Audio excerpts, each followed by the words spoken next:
moving on from Kevin Durant, the clown or the stooge of the week, Kevin Durant. We're going to go on. So between Kevin Durant and this next guy, these two are up for stooge of the week. I'm going to make a graphic for stooge of the week, and we're going to pick one every week. But these two are up there. Mad Dog Russo compared Aaron Rodgers to Jared Goff today. I don't know if anybody heard that. I did, yeah. But Aaron Rodgers is 11-10 in the playoffs, and Jared Goff has, I guess, a better playoff record than Aaron Rodgers. And Mad Dog Russo, he said, Aaron Rodgers is Jared Goff.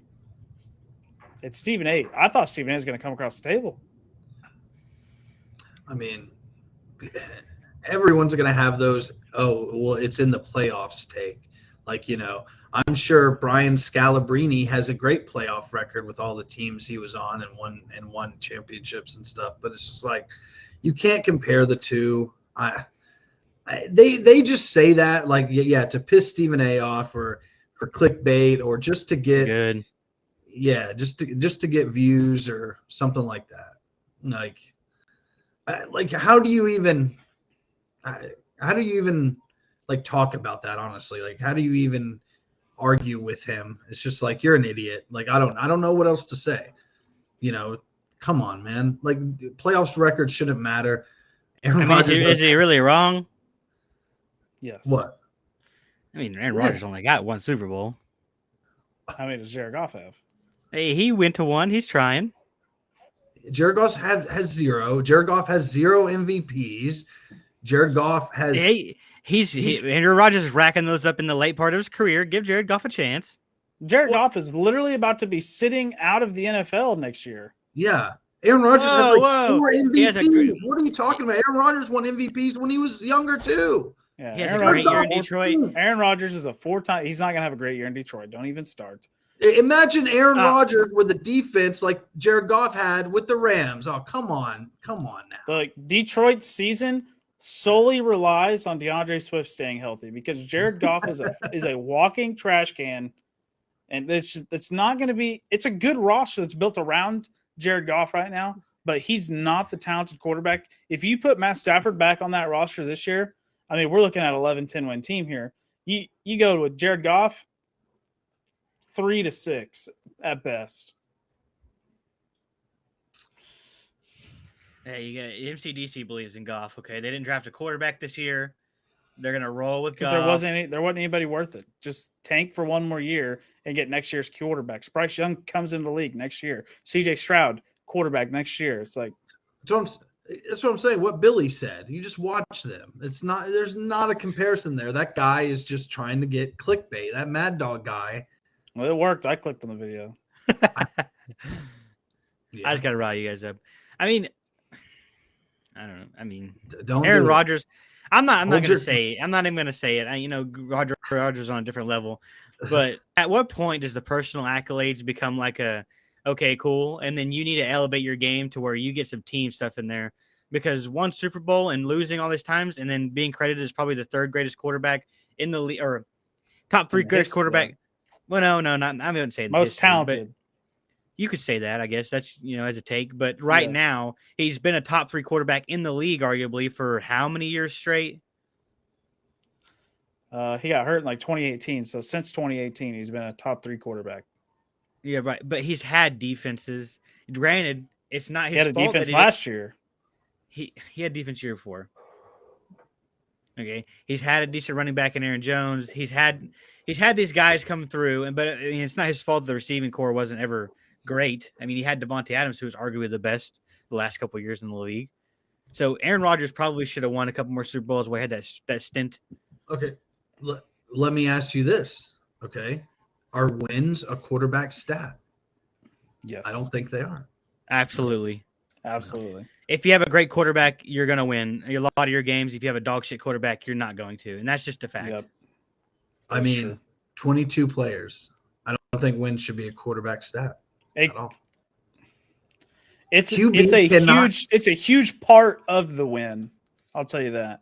Well, they touch the ball the most. If you take Jared Goff and put him on the Packers right now, they're a 4-win team. But because Rodgers is there, maybe a 4-win team. Because Rodgers is there, they're a 10 to 12 win team, literally because of his name. They get Super Bowl odds because of his name. Tom Brady gets Super Bowl odds because of his name. He's also the greatest to ever play the game. But Patrick Mahomes, Super Bowl odds because of his name. Russell Wilson took the Broncos, who only won like 6 games last year, and they're like the second favorite to win the division and they're like fourth favorite in the Super Bowl. I still don't think they should be a QB stat though.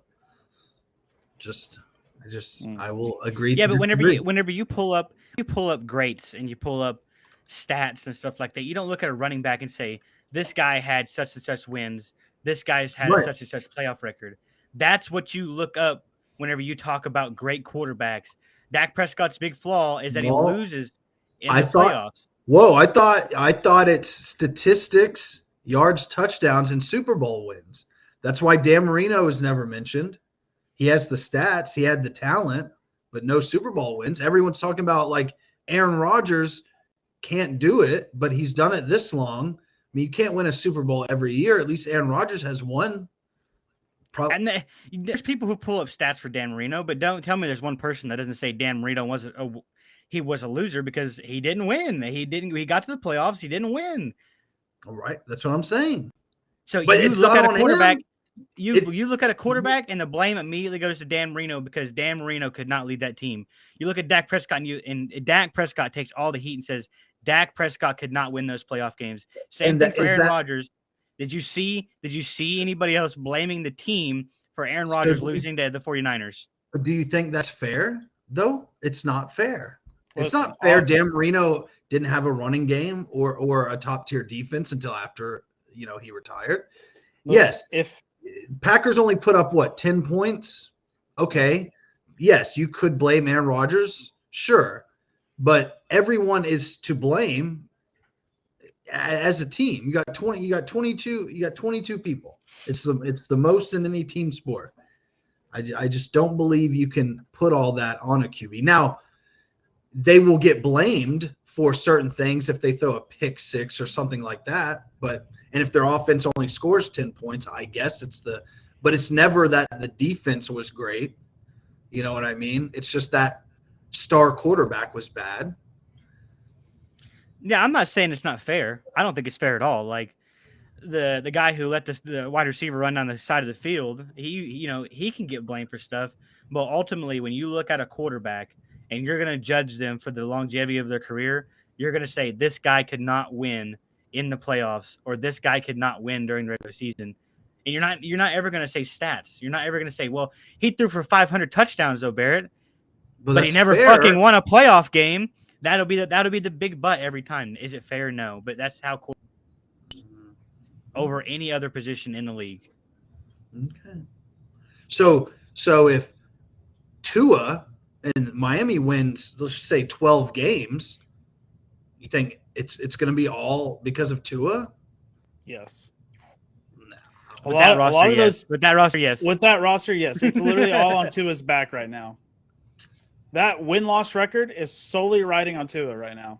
You have the DBs. You have the D-line. You have a rebuilt O-line.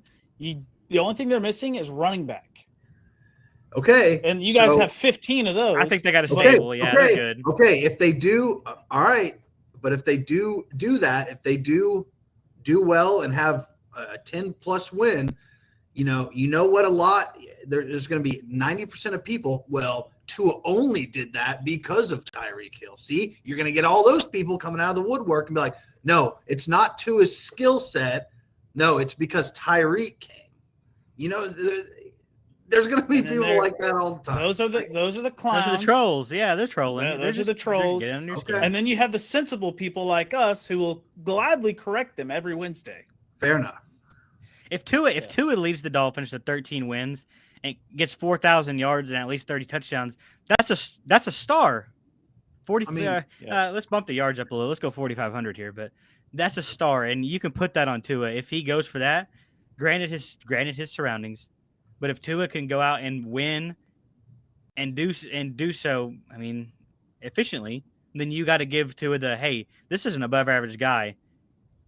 But to get the superstar status, you have to do it year in and year out, such as a Patrick Mahomes and a couple other guys that have came into the league, like a Lamar Jackson. Trent Dilfer has there is a couple exceptions to that. So like Deshaun Watson put up his greatest season ever, and they went 4-12. See, But that was literally the worst constructed Texans roster ever made since they've been in the NFL. The only thing they had going for them, they fire sailed their team. Yeah, that was the year. That was the year Bill O'Brien got rid of Tunsil and all those guys. No, they got Tunsil. Oh, they got Tunsil. Yeah, he traded all their picks and a couple other guys for some future, and he's not even there to reap the benefits. Now, I'm not saying Davis Mills is going to be like the benefit, but do you look at Deshaun Watson and say that's a loser quarterback? That year, it was tough because he had his most electric season ever. Like he was competing in every game, and they lost all their games by like one. It was like a one-score game every single game. With the roster Tua has, if they go 4 wins, that's 100% Tua's fault. But Deshaun Watson did everything he could to wheel that team to wins and making it one possession games every single time. Tua has to have an electric year for him to stay on that roster next season, or Miami's moving off. But Deshaun was proven before the fact of that 4-12 season. Okay, right. He went to the playoffs his first 2 years. He was already great. There was no doubt that he was good. There's still question marks on Tua. So if Tua can come out and win, then you can say, he's transcending into something. Deshaun was already electric. Deshaun was already a man whenever they went 4-12 without DeAndre Hopkins, J.J. Watt, all these other guys.